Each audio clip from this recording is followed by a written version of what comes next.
So meron dito sa Sayong, no. Meron silang River Outdoor Coffee. Ayan. So nandito tropa, bumili sila, tinry nila tong River Outdoor Coffee dito sa Sayong.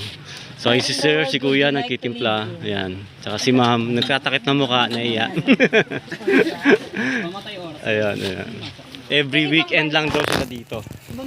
So dito sa Sayong campsite, ayan. Every weekend nandito yung River River Outdoor Coffee. Ayan. So makikita nyo itong dalawang yan sila. Okay. Itatry ko yung nila. Spanish. Ako ng Spanish. Ice. Oh, Spanish ice. Ayan.